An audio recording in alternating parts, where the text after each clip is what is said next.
Do you want a free chance at $500?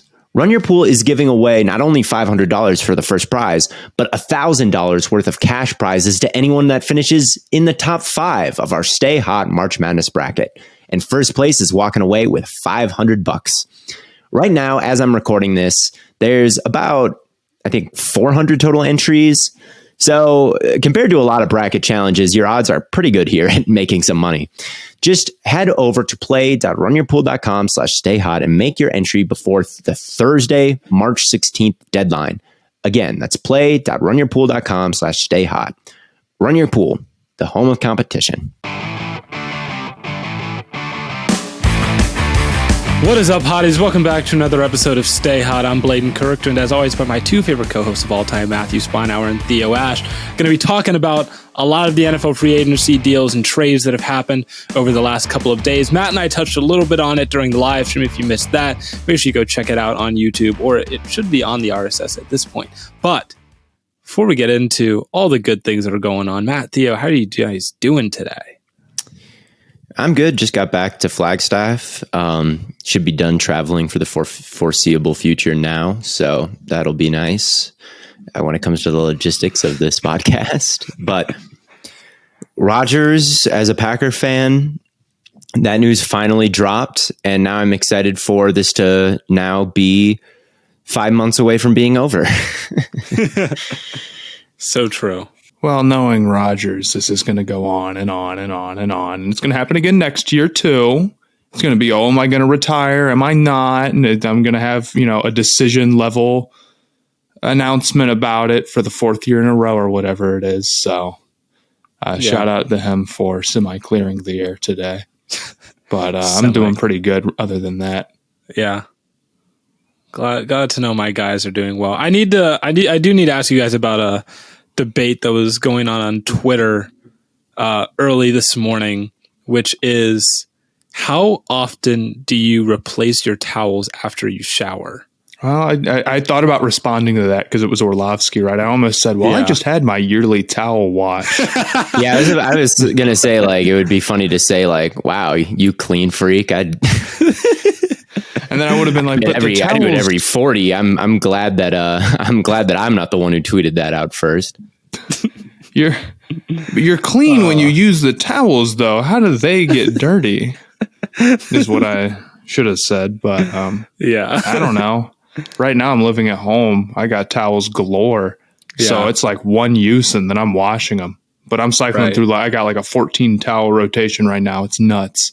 Yeah, I probably moms like realistically have, like moms 2 or have 3. It's like the old Spurs team. Yeah, it's all about having 14, a rotation of towels. All 14 guys on the roster. You can't have 2 towels and then be like, I wash them after every use. I'm not washing towels every day, Right. So I have 10 towels and I rotate, and I usually have 4 or 5 out at a given time. You've just got 10 towels on you? Yeah. I would say I don't know how many towels that I have. I would say that the number of times that I use them before washing them would probably get me yelled at on Twitter, to be completely honest, but I don't think it's 30. And I wouldn't tweet that it was 30. You got to have a little bit more awareness than that to know, even if that's the case, because everybody does something that's probably a little like gross like that a little bit. On Twitter, you can never win, though. There's people on Twitter who will tell you they shower 3 times a day. It's ridiculous. It's like a competition. So I don't know. I think 2 or 3 times is perfectly normal. I hope. Or maybe this is it. I don't have a problem with. Yeah, no, I don't think there's a problem with. Like, I only have 2 towels. I don't times. have 10 towels at my house. Oh. Maybe I should have more than 2 towels, but yeah, that's the real issue. Gotta have more towels, man. I'm definitely a little bit more pro dirt than a lot of people are, or like, I don't care. I am not a germaphobe. Like, honestly, not to defend him, because you should wash it more often than that, but like, he's gonna be fucking fine. Like it's just gross. He's fine. Like, he's probably like just decently, whatever. Like, it probably doesn't really have much impact on like it's just his gross. life or his. It's just, I don't know. It does a little bit. That is a little bit much, but like overall, like it's probably whatever. Like I envision, like, Matt, you come over to visit and you're like, oh, the next day you're like, oh, do you mind if I take a shower? What do I always have available? Clean towels. You go to Dan Orlovsky's house, you are not getting a clean towel. But at least it's like showering, like there are things that you could do that would impact your hygiene to a higher degree than like using towels that you've used before. I've seen worse. That would have been a hilarious comeback for him if he'd been like, well, I only shower like once every 5 days, so the towels are not that dirty, guys. That's true. We don't know how much he showers. If he showers a lot, then he is clean and the towel is literally just getting wet and drying again. Like if he were to shower once in the morning and once at night, like his skin is very like clean in that case. And you may not, if you were constantly washing towels after every shower, you'd always be washing towels. So maybe this That's what we got to ask him. How clean is your skin? Yeah. How often are you showering? Because if he's showering all the time, like let's say he's showering 3 times a day, 30 times would be 10 days.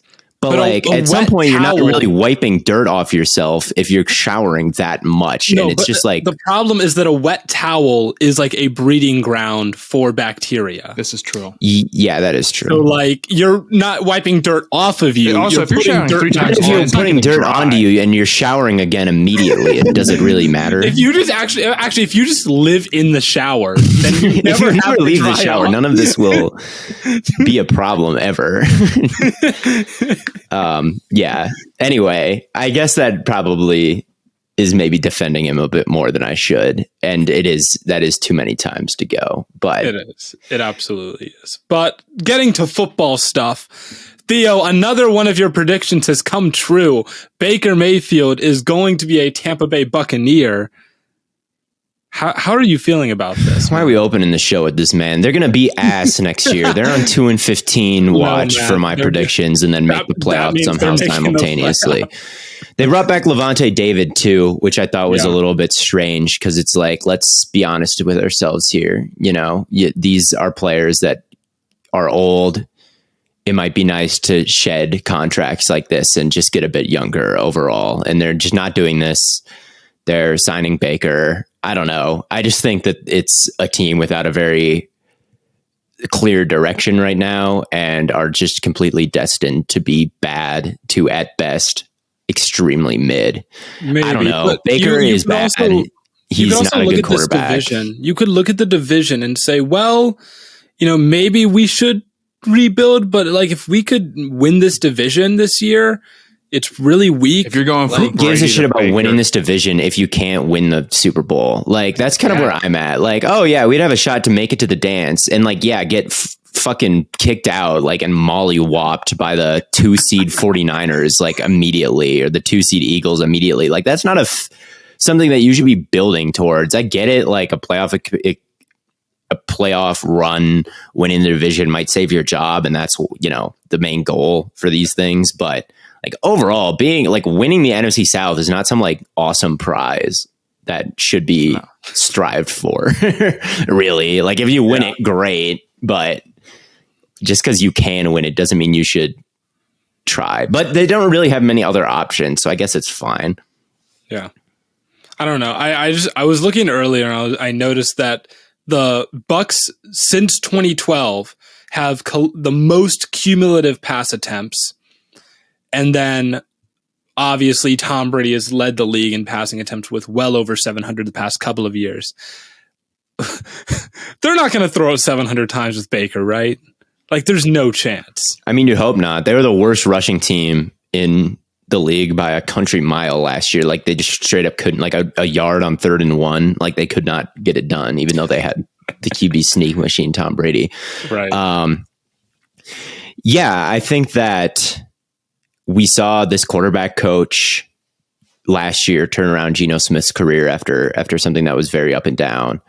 Yeah. But Baker has had, so maybe you could say like, oh, there's a chance that happens to Baker too. But Baker has bounced around a lot more than Geno has, really. Like Geno had one shot to be the starter in New York, and then he was bad because the situation was terrible. And then he just kind of bounced around as a backup. With Baker, like he had a shot in Cleveland and he was bad. And then he had another like very fair shot to be solid in Carolina and couldn't do that either. And then the Rams let him go. And the Rams one isn't maybe a fair shot, but like, I don't really anticipate this big Baker Mayfield turnaround ever happening because I don't know. I just don't think he's very good. I agree. That's fair. And it's the same deal as the Rams, right? You win a Super Bowl you spend a bunch of money, they bring in all these free agents like the Bucs did, and you can't be good forever. You can't be good forever. And sometimes you got to be really bad to get really good. Now, I wouldn't be so bad. Like, you can't have Kyle Trask starting for you, in my opinion. Like, that's so bad that it's unserious. But it's okay to like be a little bad, and maybe Baker's the way to get there. It's not a very big contract, but this deal does not move me and probably should not start off the show. No, it should start off the show. More important than Aaron Rodgers, man. I did not like that he did this morning. I'm sick of him. I think it's super annoying.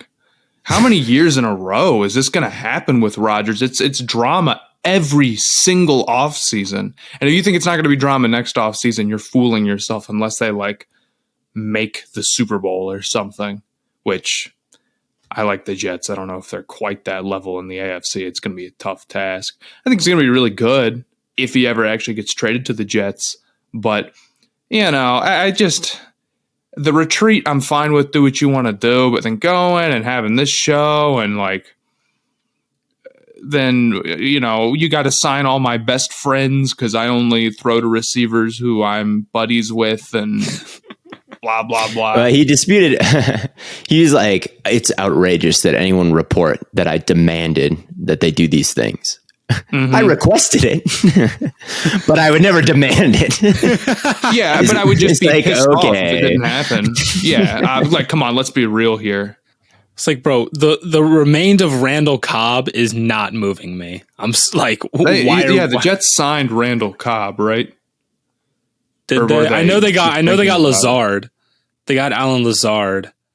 I don't know if they did get. I don't think they signed. Yeah, they don't. They have signed Randall Cobb. It was a demand. It was forced. So. They did get Alan Lazard 4 years, $44 million though.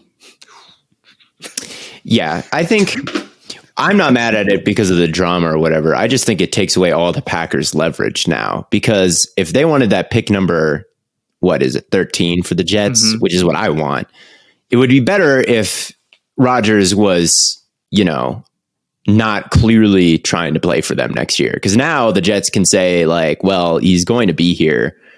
You can't have him back now. Like this is now a very verbal Jordan Love is the guy thing. Like you can't have Rodgers back after this.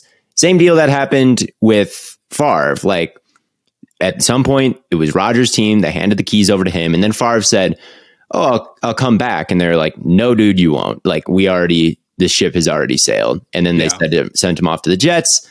And then he resented the Packers. So he signed with the Vikings. You can't, once the genie is out of the bottle, there's no putting the peanut butter back in the tube. What? Of course, right. Who are the stormtroopers in this? Right. The stormtrooper in this situation is the peanut butter in the tube that you can't put back in the bottle. Yes. At any rate, you know what I mean. And I if you're the Jets, what you're probably saying is, well, he's going to be here. Everyone knows. If we were to offer you a second round pick instead of a first, realistically, what are you going to say to that? No, we're just going to have him not do anything. So I think a lot of the Packers' leverage is destroyed. And maybe it already was because maybe they already knew this was all happening. But that's kind of the first place my head went, was like, why the hell would the Jets offer pick number 13? And maybe they trade him for a pick next year, next year's first. But that could mean that this happens after the draft, officially. And I think that this saga is not anywhere near over. I think that we're going to see a lot more of it.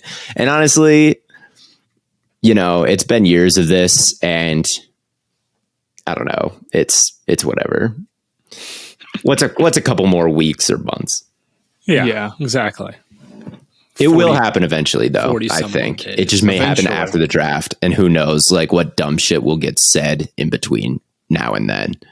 Yeah, it'll be an eventful few weeks, I imagine.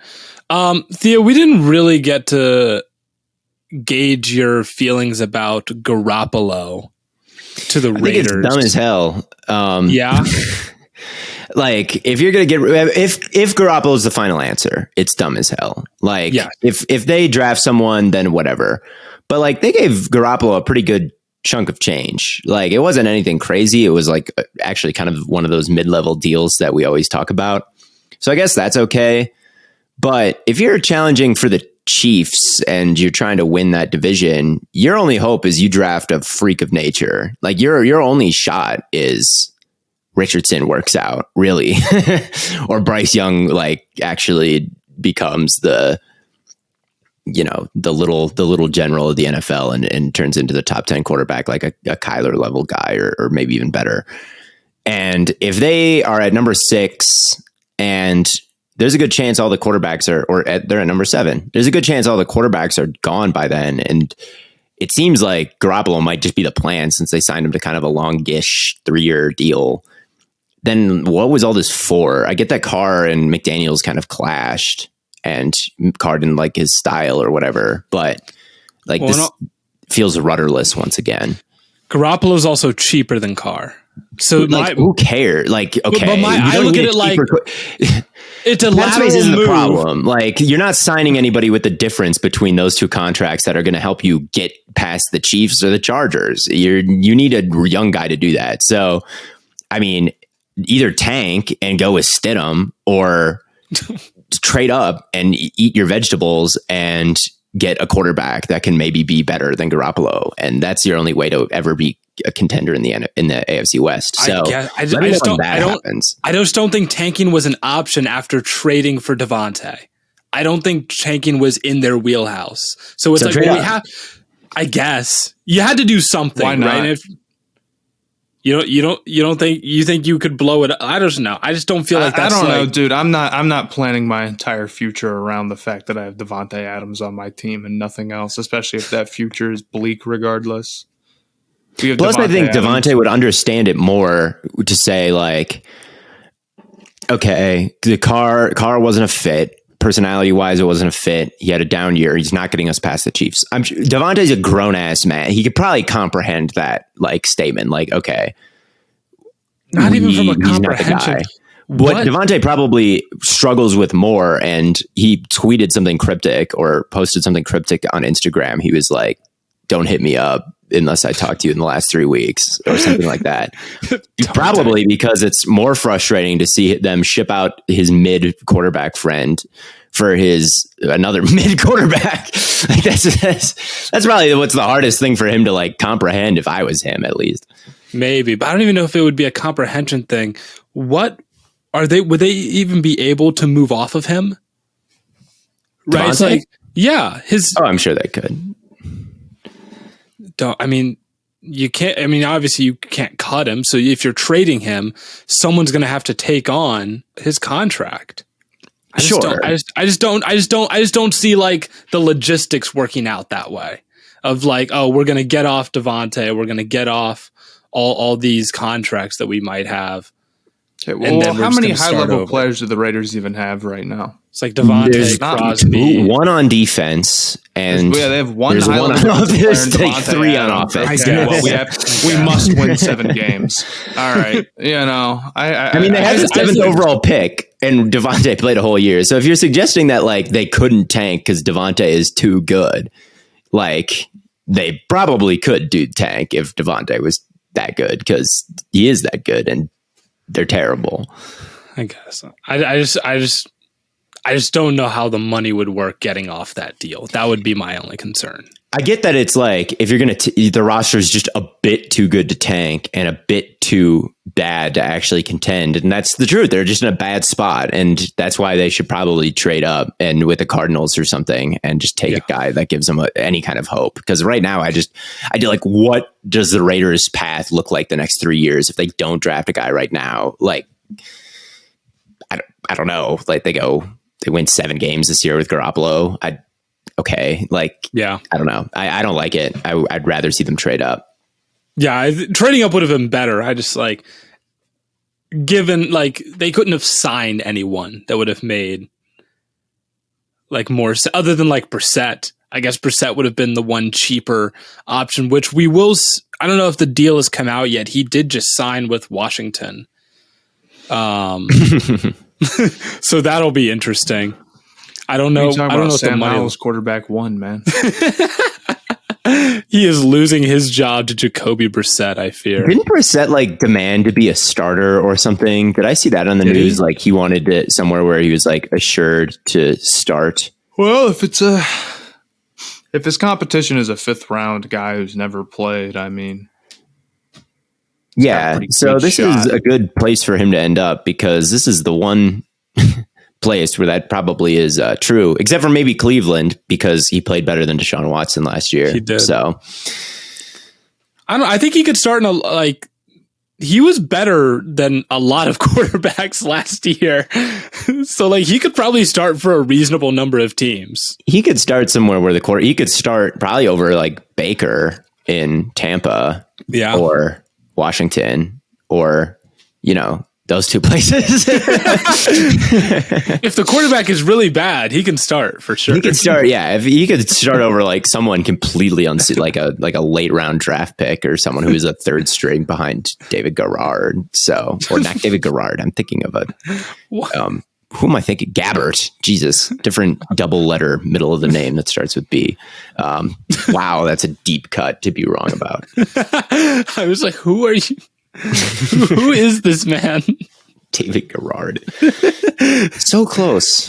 That was so close.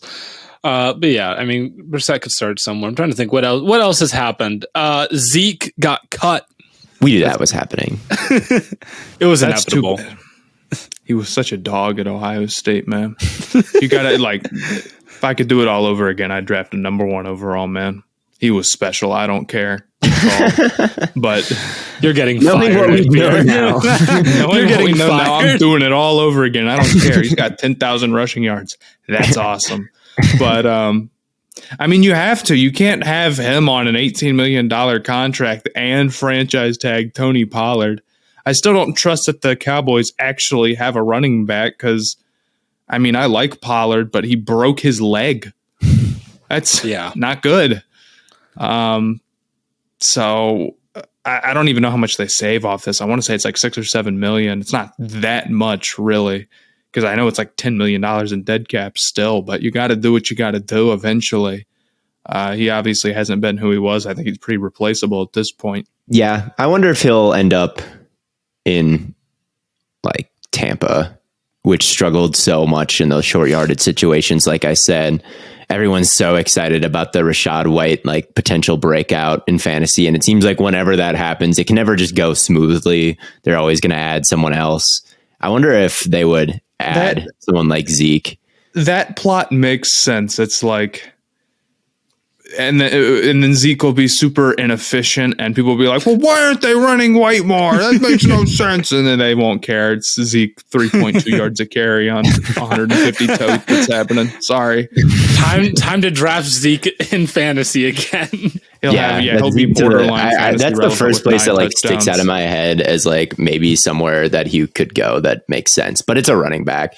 Do you guys have any deals from the weekend? Because maybe you talked about this on the live and this is totally redundant, but any deals that have stood out to you as ones that you've liked a lot? We talked about the Browns deal with Okereke. And they got 2 good deals, I thought, for Tomlinson, the defensive tackle, and Okereke. Those were 2 very... They've cleaned up a little. I was a little bit worried when they restructured Watson because his cap hit over the next 3 years is for him, no matter what. I know. I know, man. Trust me, I know. The New Orleans Browns, but it's good that they actually got some like real deals in with if his cap hit is actually going to be like 64 million. It's good that they actually got some like decent players this year. Yeah, exactly. We still need to get someone at linebacker. Like, even though I don't like Walker, Wagner, your Wagner take Wagner, is looking, it's coming. It's coming. It's looking very, very with Delpit and JOK on the sides there in the pass coverage, and you're like, well, we don't even need Wagner to go sideline to sideline. Yeah, right. Man. You could say, well, that's not even a bad thing. Is like if Wagner needs to come downhill, you could pair him with JOK, who can hold up on the back end and like cover more ground if we're going to send him in the pass rush. Like it makes a lot of sense. And then we also need a safety is the other thing. John Johnson's a free agent. So we do not, I think we have, who's the other guy we have up top? I can't think of his name right now, but we have one other guy. I think it's like Harrison or something. Cause I know it's like Martin Emerson's the corner, but we don't have like a lot of bodies at safety right now. It's, okay, according to PFF, it's like D'Anthony Bell is our starting free safety right now. You need some I don't know him. Yeah, any non-Browns or Matt, do you have any signings that have stuck out? The David Long one was obviously really, really good. I mean, he was I think Miami is killing it right now, I think. Yeah, getting him and Ramsey, it's like, man, those are two really big upgrades to the defense, and Long coming downhill and run support, it's going to be big time for them. So that was the one that really stuck out to me, where if like David Long had gotten double that money, I think we could have sat here and said that's a good deal. So that's one that really sticks out to me. I guess I kind of. The Bengals have lost a lot was maybe another storyline that I kind of and I think that they've probably maneuvered this correctly. I like that they kept Pratt. They got I was about to say I can't believe they kept Pratt. I thought for sure that he was going to be gone, and they got him for cheap, like $7 million a year. But if you're going to lose positions, because you have to bring back Higgins and Chase and Burrow, and those are going to be your core guys. Safety is replaceable and tight end is replaceable. Those are things you can go out and find for cheap. Whereas, maybe like I said, more important positions are the one that you really got to worry and spend on. So I'm glad that they did that. And I'm really glad. Jesse Bates, $16 million a year is pretty hefty. Von Bell wasn't a bad deal. I'm very excited about that for the Panthers for multiple reasons.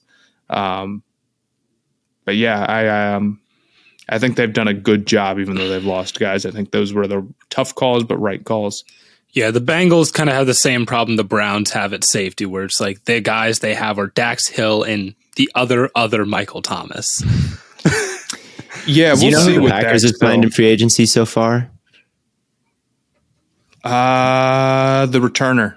Yeah, they re-signed him. That's the only move they've made. I think we have got to, I guess us and the Bengals are the only ones who have not actually added anybody, but just re-signed like one guy. Very sad for you. Matt and I were talking about how the Cardinals are just like looking so awful. Theo, can you name a single front seven player for the Cardinals right now?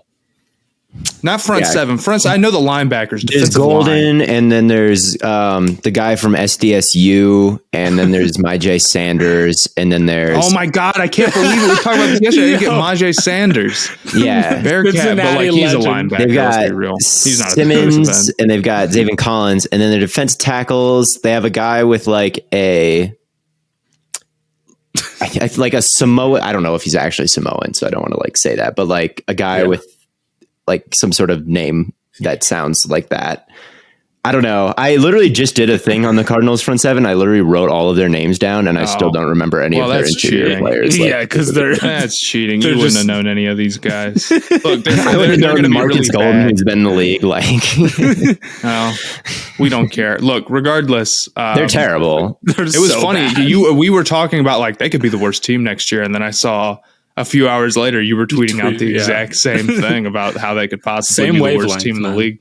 Oh, yeah, how could I forget? It was Levi Fotu is who I was thinking of. And how could I forget John Ledbetter and Rashard Lawrence? Good Lord. It's going to be rough. They're going to, and Kyler's not going to be there. And if they trade DeAndre Hopkins, they're going to be they're going to be scary bad. They're going to be like no positive players on offense. I mean, we could be going Brown, in. I guess. If Kyler comes back week 9, they would be 0-9. Like, that's a very, very and easy, here's the thing. If they're 0-9, Kyler is going to be like, it's like, what am I playing for? I'm going to be really conservative with this injury if this is what I'm coming back to. I cannot believe they let Byron Murphy walk. Like, he's been such a solid player for them. And it didn't take that much. That's another guy. They cut Marcus Golden too. They cut Marcus Golden, by the way. What? They don't have him. That is crazy. I mean, you've got to be really bad to get really good. And maybe there's a world where they draft Caleb Williams and they trade Kyler for 1 billion picks, or maybe not 1 billion, or maybe it's vice versa. Like, both options, you can see the groundwork of a pretty good team there. So the bottom is falling out. This could be like one of those teams that is like, we talk like in the winless conversation. Like, let's just be honest about the roster here.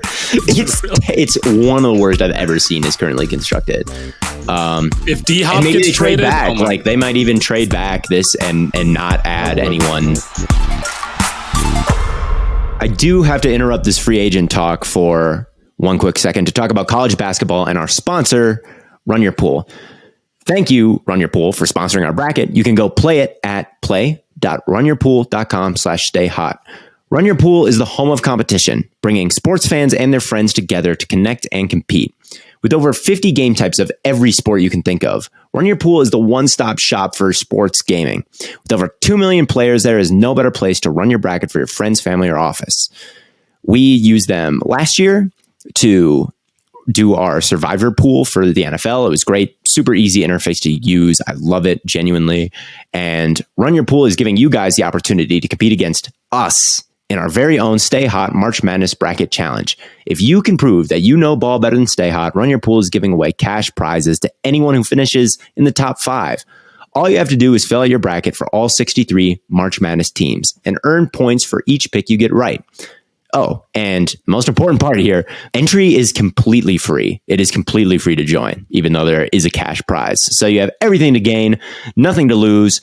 Just head over to play.runyourpool.com/stayhot to enter your picks when the bracket launches on March 13th, which is already passed. So you can go do that now. Again, that's play.runyourpool.com/stayhot. Run Your Pool, the home of competition. We could talk about this too. Like, I don't think Jalen Carter is going number 3. Like, nope. I think it was really bad today. He's been crushing his stock. Yeah. It really might be the Bears are sitting there at number 9 and they have a big decision to make. And we'll see if they even make it there at 9. And that's something maybe we could pivot to real quick.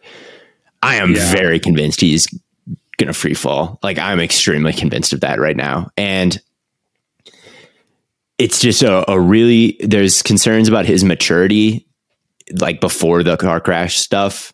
Like, you know, he's not the hardest worker. You know, he's not someone who really like grinds to the level of maybe, you know, a Nolan Smith, who apparently is like impeccable off the field. And so you get a guy who's a little immature, and that's fine. Like, there's a lot of immature players. There's a lot of immature 20-year-olds, you know, who are in college. There's most of them. Like, it's okay to be that. But then, like, you've got to basically be a PR ace to save your, like, to ace these interviews. You have to be, like, really well put together. And to get a guy in that situation and have it all happen so fast, like, there's just a very good chance that he didn't quite ace the interviews the way that he needed to. And that's a stressful situation. You put on weight, you know, you're not, like, it just seems to be snowballing a little bit. And now, you know, you can't finish your workouts at Georgia. You're gaining weight. Like, you're not doing any of the drills. Like, there's a guy that, I don't know if this is reliable or not, but I've heard from, like, maybe a source that it went really bad at the combine, like really bad, but that could totally be bullshit. Like, I do not want to claim that I have sources, but someone said it. Well, I mean, yeah, ESPN's reporting that he couldn't even finish his positional drills because he was cramping up and like breathing too heavily. Showed up 9 pounds heavy, and you watch, it's like, I don't know, man. Jordan Davis had trouble seeing the field. All of a sudden, another Georgia defensive tackle who was rotated a trillion times he added extra weight and he can't finish his positional drills because of stamina. Yeah, man, I'm worried that right now it's hard to say that he's going to be a 3-down guy. Yeah, and how highly can you draft a guy like that? In the NFL, you have more time on your hands and more money on your hands, and you've got to be really good with that kind of thing to make it. Like, I guess you don't have to be. There's plenty of guys who are really good and just kind of like they're out of the league, a little bit sooner than maybe they could have been, but they still give you a long time of great play. And maybe that is still Carter's path. Like, I could definitely see it. The guy is the best player in the draft, but it's a tough thing to bet on. It's a tough thing to bet on if you get the sense that maybe he is spiraling or, not handling any of this well already. And it's probably the most difficult time because the news kind of just dropped and the arrest warrant just happened. And, maybe as time gets on, he gets better. And, locks in maybe a little bit more. I don't know. Like, I don't know any of this, but you needed to see reports like, oh, he had a great combine. He interviewed really well. Like, this is a non-story because the pro day went well.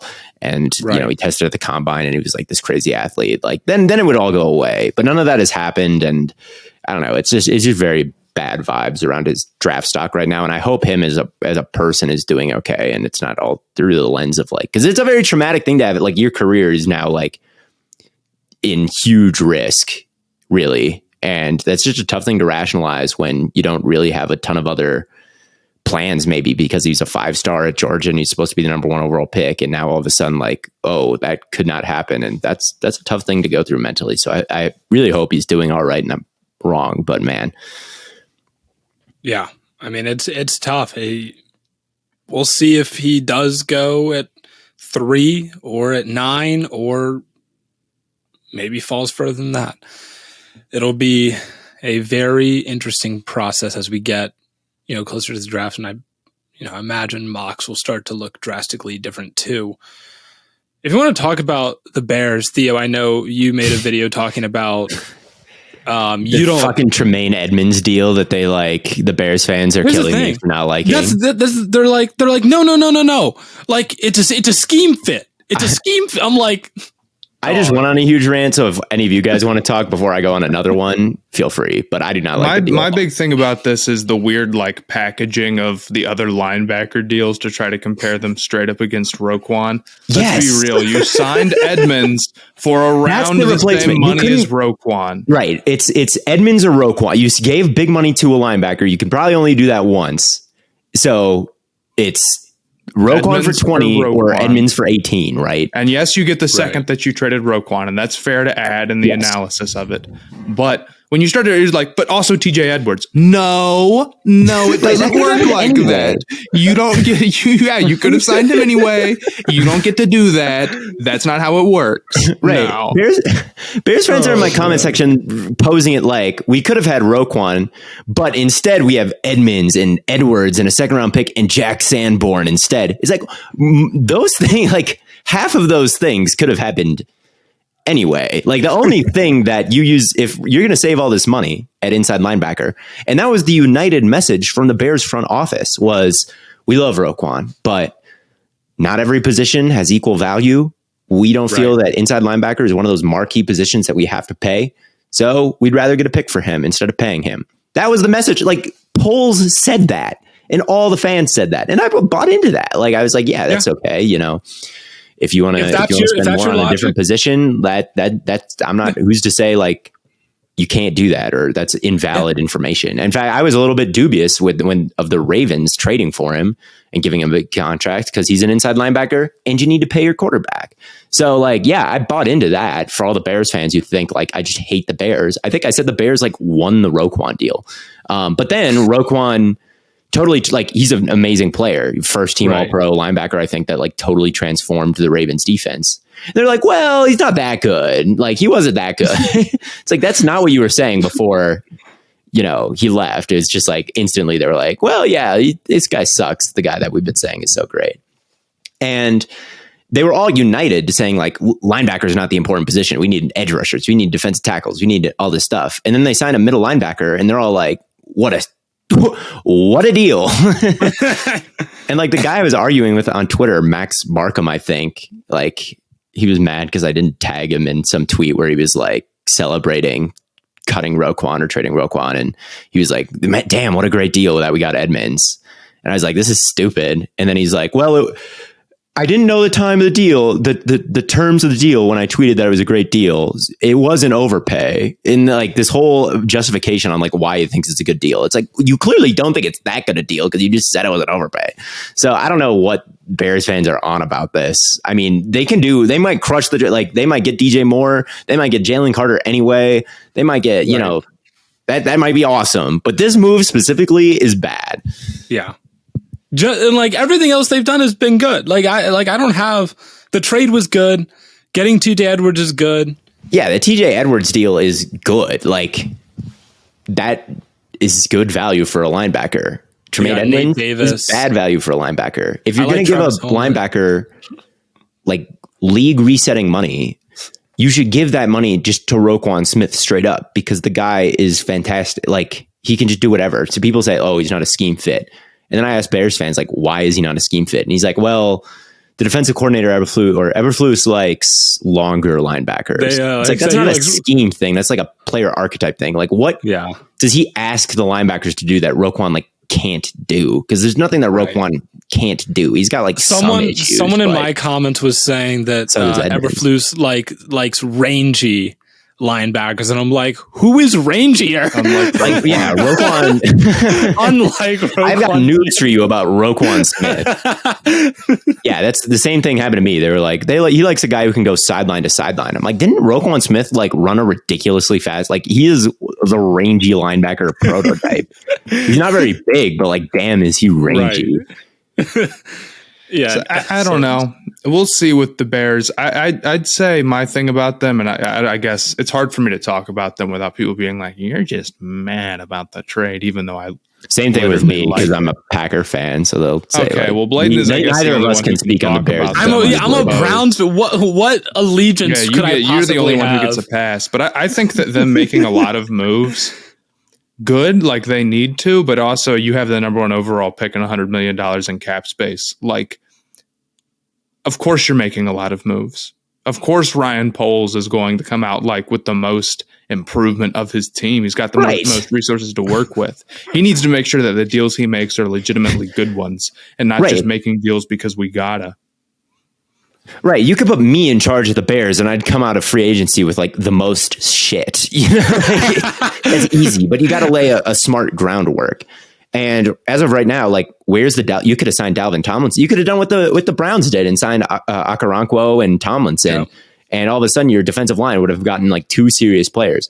What serious players like on the line have they added? Like why right now it seems like their sack leader is going to be a safety again. Yeah. Well, maybe that's what they're addressing in the draft. I have no idea. And maybe it's Carter, and maybe they get Carter and he's great and everything works out and Poles is a genius. But like as of right now, like none of their biggest needs have really, I guess, wide receiver, but their biggest need is probably the front seven and the front four specifically. And now all the good players are gone and you just overpaid Edmonds. So it hasn't been like this slam dunk free agency for the Bears at all. I think the trade was good though. But again, how do you not get a lot of value for the number one pick? You'd have to be like completely incompetent. Yeah. Yeah. I'm trying to think who else has done some things. The Giants, they traded for Waller. They traded for Waller and they signed I never know how to pronounce Bobby Okereke or Okereke. Like I don't know how to. I've looked it up many times and I still don't like remember. I have no idea how to pronounce his last name. Him Bobo. They signed him to a deal. He's pretty good. So they've made some moves. You would still like them maybe to get like a real wide receiver one. It's just not there. I'm very the receivers that are it's Odell, who I at this point I even question with the injury stuff, but I would get it. And then you're looking to trade for like DeAndre Hopkins. It's just limited on what you can do there. And I wonder if they're a team that trades up a little bit to try to get the receiver that they really like in the draft. But there's more teams that need receivers than there are receivers to actually go get that are good. And someone's going to end up overpaying Adam Thielen because of it. And it's going to be very, very sad, particularly if it's my team. Oh, Rico knows will love it, though. He thinks he's the best receiver ever. It's an easy DJ Moore replacement, I suppose. I like the Waller move, I guess. And I'm not even particularly high on Waller these days. Like, since I called him a potential offensive player of the year talent. Oh my God, I remember that. Yeah, that was a good little era that he would be the first tight end ever win offensive player of the year. I don't know. He's pretty frustrating, I think, a lot. There were like multiple times this year where, and maybe this is fluky and unfair, but Carr would be passing it to Devontae Adams, and like Waller would like break off his route and like try to Odell this catch to Adams, and it would just tip it. And there's been some bad drops with Waller, and he's not like this fantastic blocker, and he's 30. But if it doesn't work out, they can just cut him. Like, he doesn't really have that many guarantees. There's a pretty easy out in his contract. It cost a 3rd round pick, and he is super athletic. Like, he's probably the best receiving threat on the team right now. Unless he like continues to maybe regress. So I don't dislike the deal, but I'm not like crazy high on Waller these days. I thought if anyone, you might love that, but I don't entirely disagree. But I guess you got to add guys if you're the Giants. Yeah, you do. And who's better than Waller? Like, who out there is better than Waller? Maybe JuJu, who just signed with New England, which I thought was like a pretty decent deal. Like, JuJu is a somewhat serious receiver, so they lost Jacoby Myers. So like, well, it's like that's a pretty lateral move to me. Yeah, and they got signed for the exact same amount. 3 years. Did they really? $33 million. Yeah. That's pretty funny. That is funny. I don't know. Myers and JuJu. Myers went to the Raiders. That's an L. I don't know. Myers is more of a slot guy, right? I'm not making that up. So is JuJu, though. JuJu's a power slot. Yeah. But I'm saying Renfro is more of a slot guy. But Renfro's like the agile slot, right? So it's a little bit of a different skill set. Maybe we're thinking 10 personnel and having 2 guys in the slot, but maybe it's Mac Hollins' season. Although I don't think he's actually signed to the team right now. Let Mac Hollins cook. No, it's Mac Hollins' season. I'm afraid. I'm sure that Myers will get some run outside, and he's a good receiver. Like, he's a solid player. So I'd probably rather have Myers than Waller, which might be a hot take, but I think I would rather at this point in their respective careers. And so I guess that was nice by the Raiders. I thought that was a decent signing, but the Patriots are shaping up to be very bad. I have no feeling either way. Like, you moved on from Myers to JuJu. That does not make you substantially worse or better. And they needed to get a lot better to compete with Rodgers and the improvements that the Dolphins have made. I don't know like what their deal is right now. Right? Like, it's just hard. The Bills are great. It's hard. I'm like, the Bills are awesome. The Dolphins have been stacking talent recently. And the Jets are looking like they're going to get Aaron Rodgers and a few more receivers, and Garrett Wilson's amazing, and they have a pretty good set of guys on defense. Like, you're not going to be able to hang. No, you're not. Like, you might go 0-6 in this division. They might. Might be a team that it's better served to just like be bad for a while. But you can't really do that because you got to give Mac Jones a chance. You got to give Mac Jones a chance to develop. You got to give him a chance to be what he was closer to his rookie year. And you have to give him some serious wide receiver threats. And that's what JuJu is. And they'll probably go after some more. I think that they will be the team that trades for DeAndre Hopkins, right? If the whole division is loading up and you're there without really a threat and you got to make a move, they can't tank because they have Mac Jones, and like, we don't quite know what he is yet. Like, maybe we think he's terrible. Maybe we think he's closer to that, what we saw his rookie year, and maybe even better if we think about a higher ceiling than that. And, that's good enough with a good roster to win plenty of games. I mean, they made the playoffs his rookie year. So and it's just not the Patriot way. I just don't think Belichick is going to be like, Belichick is not tanking. I'm sorry. So I think they're going to see all these moves, and they're going to go into it with like JuJu and D-Hop and Ramondre Stevenson and, they're probably going to draft a tackle early, and Mac Jones with a real offensive coordinator now is going to be closer to rookie or Mac Jones, and Belichick can just conjure a top 5 defense out of nowhere. All of a sudden, that's a pretty scrappy team. So, but they need to make they need to get an actual difference maker in that receiving room, and that is probably Hopkins. And I would bet that they're the team to make that move. It wouldn't surprise me. I would still love for them to go after Lamar. That's still the move I have in my back pocket. If they can pull that. Did you see the news that the Colts are after, like, they're in on Lamar maybe potentially, and their only quarterback on the roster is like Sam Ellinger. So, well, I think that's interesting. I would really like that to happen because I think that shakes up the whole quarterback market, and as far as the draft goes, because then it's like you have quarterback 1 and 2, and then anything can happen outside of that. I guess maybe you feel confident if Richardson's there at 5, the Seahawks could go there. But then after that, I mean, are the Lions sold on Levis? And then who takes the last guy? The Ravens, I think, would have to if he signs there. Yeah. Well, then that's not so fun. No, they should. Steichen with Lamar, sheesh. I think, because you get a lot of the cool like option game and the read option, and they use all the cool sneaks and stuff, which isn't necessarily a quarterback running game stuff, but it's a creative way to use the quarterback's legs. And on top of that, I do think that Steichen can design a better passing offense on top of already being a very good run game coordinator and creative play designer in that area and utilizing like mobile quarterbacks.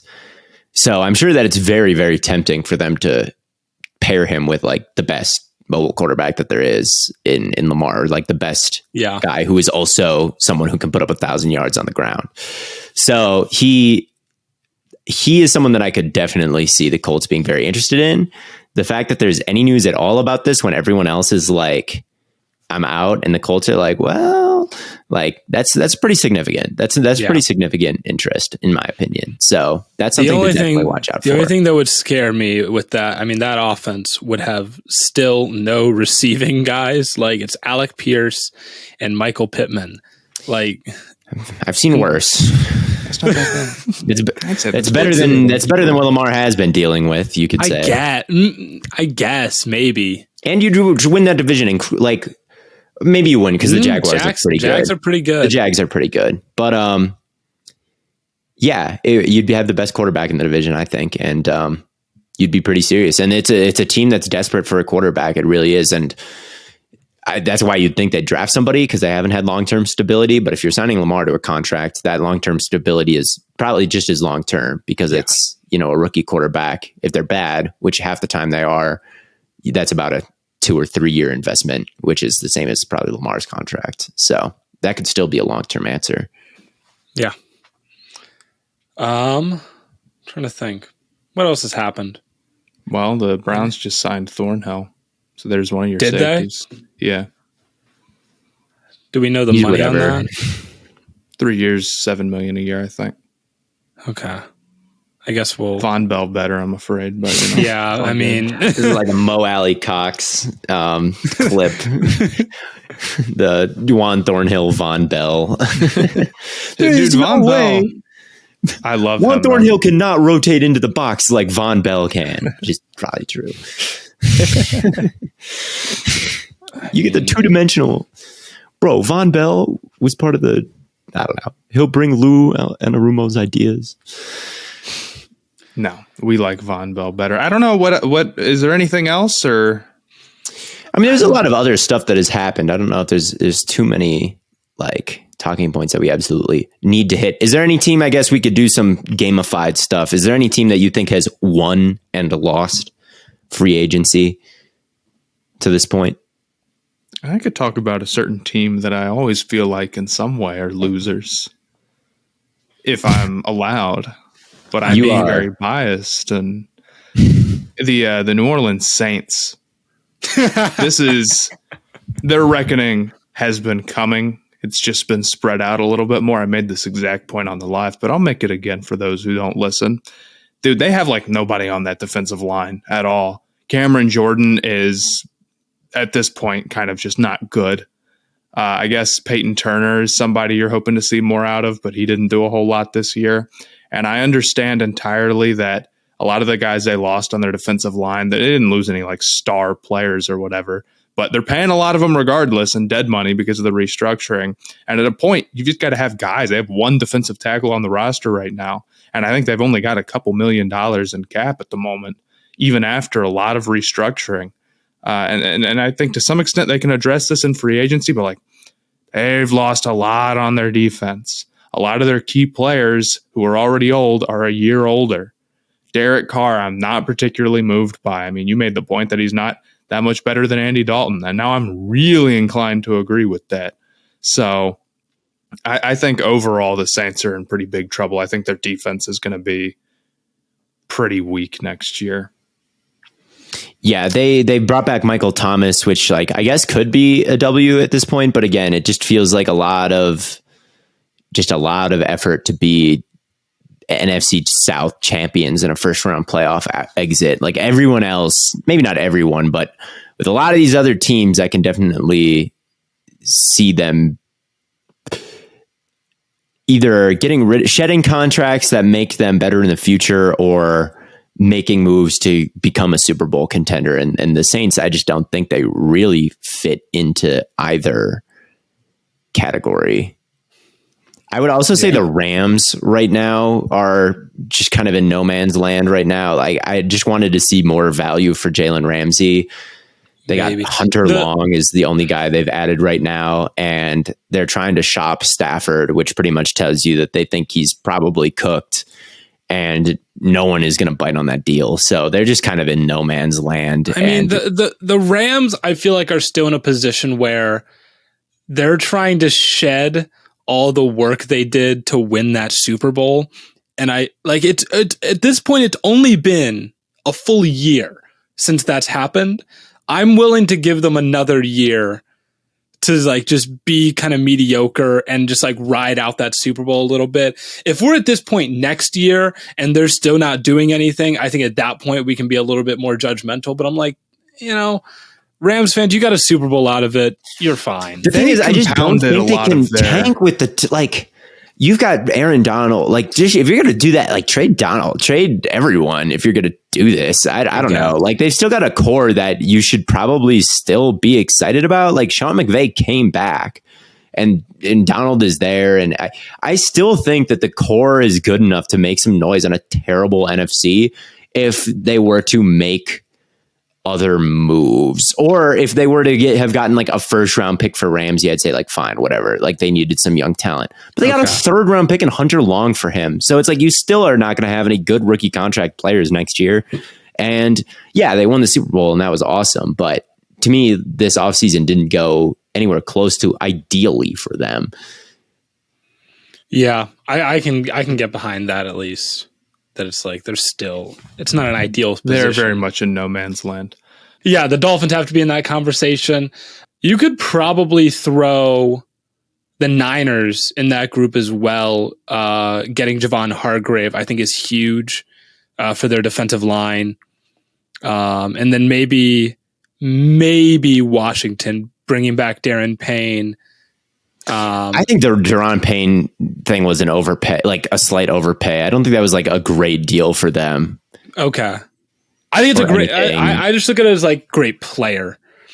He's he's like the 12th best defensive tackle in the league, and they paid him like the second best defensive tackle in the league. Like that's a great player, no doubt. But did they like win the offseason? Their starting quarterback is Jacoby Brissett. If they were to get Lamar, I'd say like maybe they won the offseason, but okay, you overpaid Daron Payne slightly. That's not an offseason winner. I would say, to me at least, I think who had good.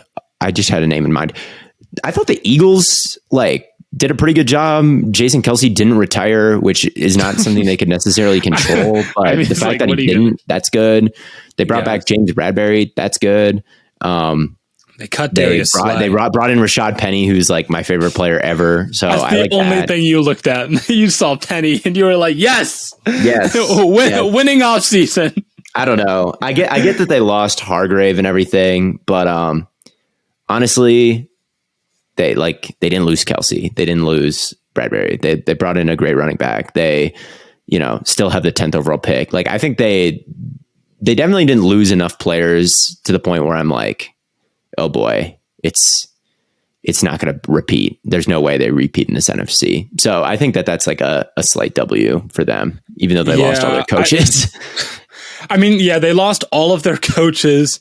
They lost Hargrave and they lost Darius Slay, but they kept the offensive line intact and they kept, I'm pretty sure, their entire offense intact. I also think the Broncos lost. Like, they gave Mike McGlinchey a ton of money, and like, that's not going to work. Like, that's not going to age well. They're going to sit here in a couple of years and be like, we're paying Mike McGlinchey how much? Like, he is not. That's not. He's okay. That's not the type of guy you give a big contract. That's something a losing team does.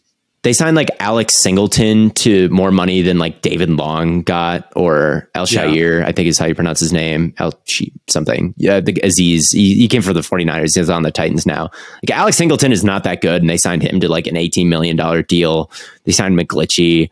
They gave a bunch of money to like Zach Allen, who's like fine, but even then, I thought that was like he was like the best defensive lineman on the Cardinals last year. So JJ Watt still was, but Allen was up there. Like, he had a breakout. He had like a mini breakout year, but I don't know. I didn't like anything that the Broncos did. Well, and now there's rumors I that look the at all Broncos, these free agents, and I'm like looking it up and down, and I'm like, these contracts are probably not going to age well. And now there's rumors that the Broncos could be losing both Jerry Jeudy and Cortland Sutton.